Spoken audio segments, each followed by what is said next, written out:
Tujuan hidup di dunia ini harusnya seperti apa Pak Ustadz? Untuk apa kita di dunia ini Pak Ustadz? Biasanya pertanyaan orang macam ini dia udah di tepi jembatan.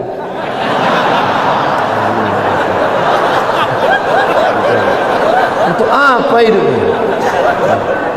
Udah streaming. Untuk apa hidup ini?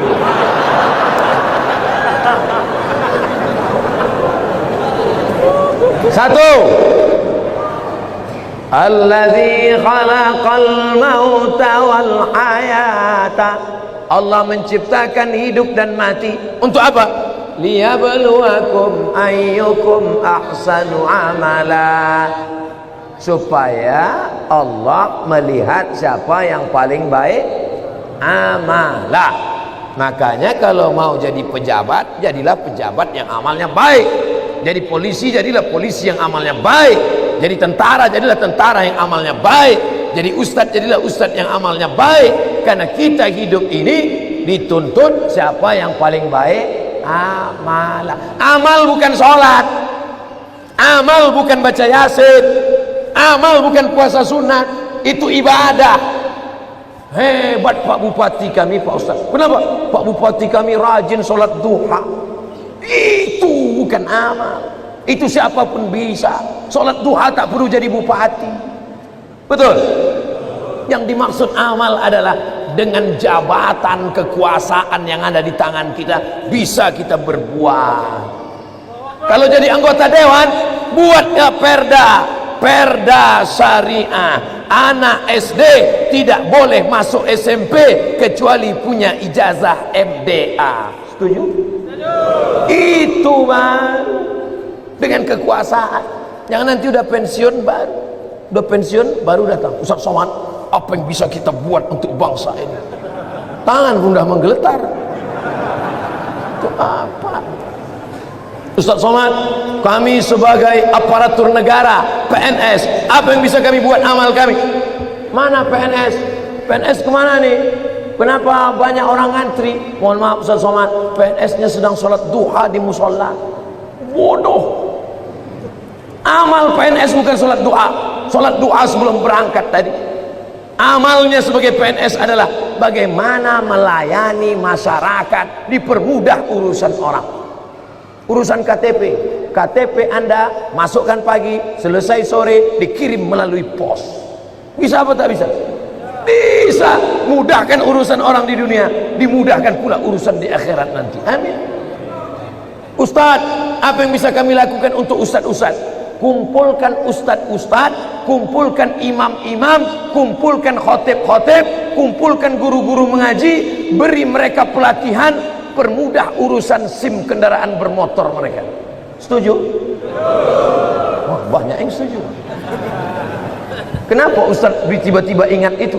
Ingat dulu saya susah ngurus SIM dulu waktu sebelum terkenal. Masya Allah, tabarakallah. Artinya apa? Ketika Allah titipkan jabatan di tanganmu, pakailah ayyukum ahsanu amala. Ustaz, kami ini masih mahasiswa, masih sekolah, lalu amal kami apa? Kau senangkan saja hati orang tuamu, pulang ke rumah, ayah, emak, ini transkrip nilai mak, nih, berapa IP kau nak? 2,0. Hah? Kenapa 2,0? Ayah sabar ya, ini takdir dari Allah. Anak hantu. Dikasih duit bukannya menyelesaikan masalah, menambah masalah. Yang masih kuliah, yang masih sekolah, kalau belum bisa kalian senangkan emak ayah kalian, jangan kalian susahkan mereka.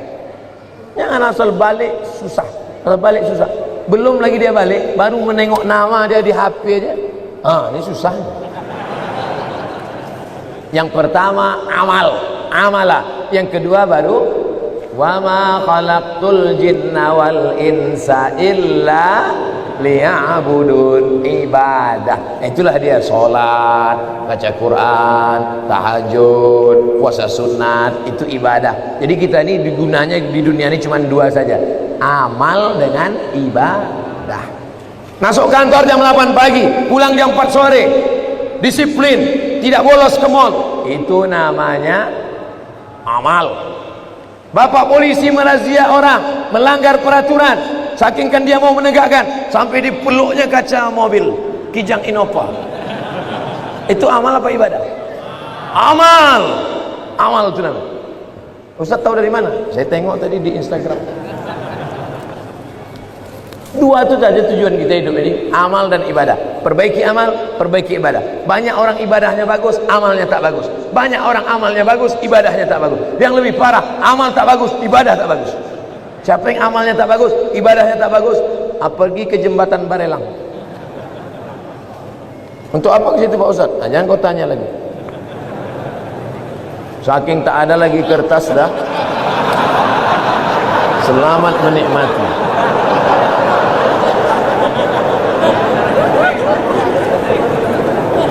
Apakah azab hanya ada untuk orang yang sudah meninggal saja?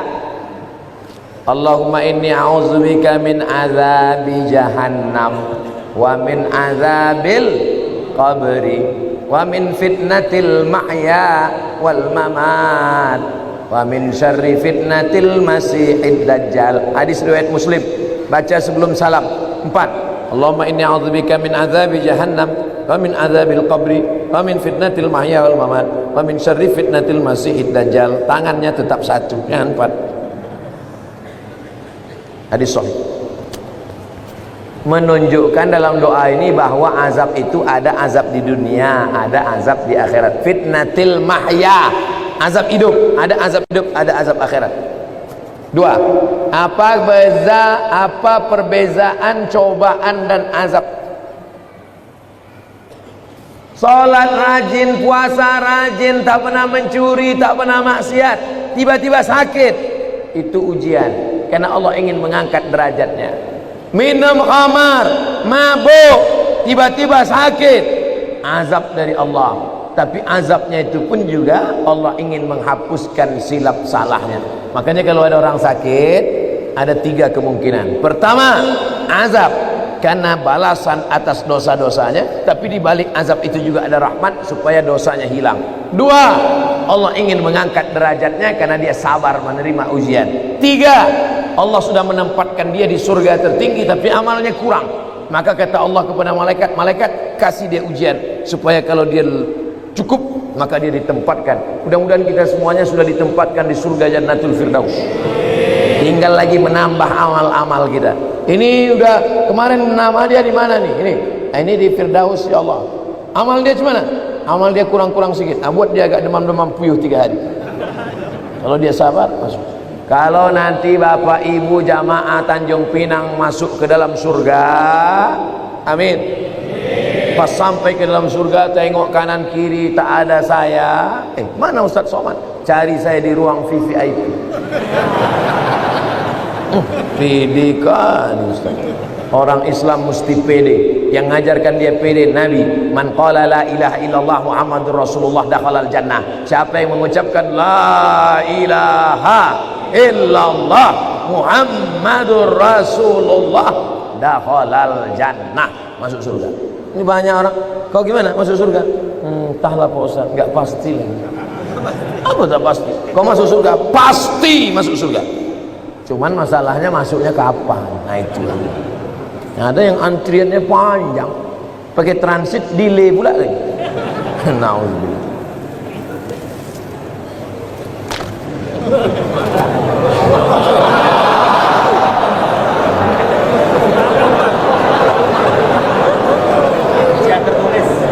Ujian lisan tertulis. Pertama-tama, mau pakai pertama-tama. Izinkan saya mengirimkan Al-Fatihah untuk Ibunda Ustadz Abdul Somad Hajjah Rohana binti Nuruddin. Al-Fatihah. A'udzubillahi minasyaitonir rajim. Bismillahirrahmanirrahim. Alhamdulillahirabbil alamin. Arrahmanir rahim. Maliki yaumiddin. Iyyaka na'budu wa iyyaka nasta'in. Ihdinas siratal mustaqim. Siratal ladzina an'amta 'alaihim ghairil maghdubi 'alaihim waladdallin. Amin. Semoga Allah mengampunkan segala salah dan dosanya. Amin ya Allah. Ketika saya sholat berjamaah, saya berada di saf kedua. Ada makmum di depan saya, sholatnya batal. Terus saya maju ngisi saf yang kosong. Apakah yang saya lakukan itu benar? Atau sebaiknya makmum yang di sebelah orang yang batal itu yang menggeser? Ada dua cara. Mohon maaf saya belakangi tuan-tuan. Yang jadi patokan imam di tengah. Imam di tengah. Lalu kemudian di mana orang yang batal tadi? Di sini. Kalau orang yang batal tadi di sini, maka sop sini rapat kemari. Kalau yang batal tadi di sini, yang sop sini datang kemari. Karena rapatnya kemari, bukan ke sana. Kalau tuan yang di belakang nengok dia tak bergerak, entah saking khusyuk atau dia takut, maka yang belakang ni maju ke depan. Nampak dia? Tengok beberapa detik tak bergerak, maju ke depan. Nah, nanti baru yang belakang pula maju ke depan. Tak boleh ada sop kosong. Dua cara, samping ni ke tengah atau yang belakang tu ke depan. Bagaimana posisi derajat kedudukan mertua dan orang tua kandung di sisi Allah? Kalau engkau berbakti sama ayahmu, sama emakmu, biasa, karena dia yang mengandung 9 bulan 10 hari, menyusukan 2 tahun. Tapi kalau kau berbakti pada mertuamu, luar biasa. Kenapa? Karena dia memberikan anak gadisnya yang dilahirkannya dengan derai air mata, bersimbah darah, tiba-tiba dikasihnya anaknya kepada engkau hanya dengan mahar sebentuk cincin emas 1 gram, itu pun imitasi. Mau dia mengasihi anak gadisnya, ikhlas dia memberikannya. Ambillah nak. Tiba-tiba setelah anak gadisnya kau ambil seminggu sebulan, balik anak itu dalam keadaan mata biru, KDRT. Oh, di mana otakmu kau letakkan? Oleh sebab itu maka berbakti sama ibu biasa. Aku sayang sama engkau mak, biasa, karena makmu yang menyusukanmu 2 tahun. Tapi kalau kau berbakti sama dia, luar biasa, karena dia memberikan anak gadisnya kepada. Hai ibu-ibu, kasih anak gadis kalian sama yang soleh-soleh di Masjid Tanjung Pinang. Tak ada yang mengaminkan, tak dapatlah kalian. Yang mengaminkan yang udah nikah pula, dapat 2 kan. Tolong diberitahu amalan sunat sebelum tidur malam Pak Ustadz. Wudu. Sebelum tidur malam berwudu.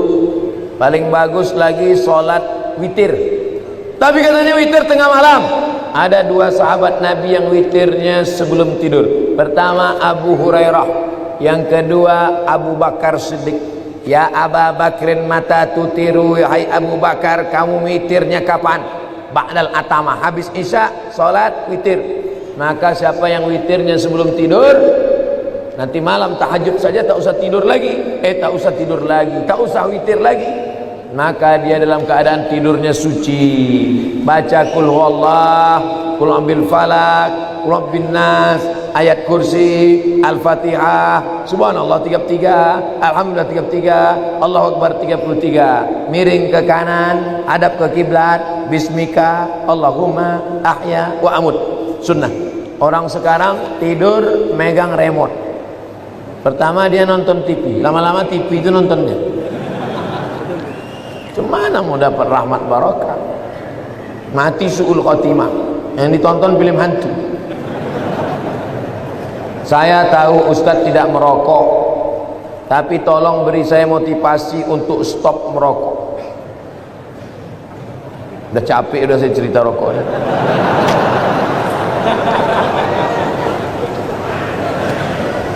Hai yang merokok berhentilah. 1 hari 10.000, 1 bulan 300.000, 1 tahun 3 juta, 1 tahun 3.600.000, sudah bisa beli kambing kurban. Bisa apa tak bisa? Bisa. 2 ekor kambing bisa kurban. Coba mulai besok. Kalau mulut tu agak-agak masam, cari permen. Tak tahan juga, rokok agak 1 isap. Perlahan-perlahan. Tanya orang yang sudah berhenti itu, gimana cara dia bisa berhenti. Di luar negeri orang berhenti karena pajak rokok ditinggikan setinggi-tinggi.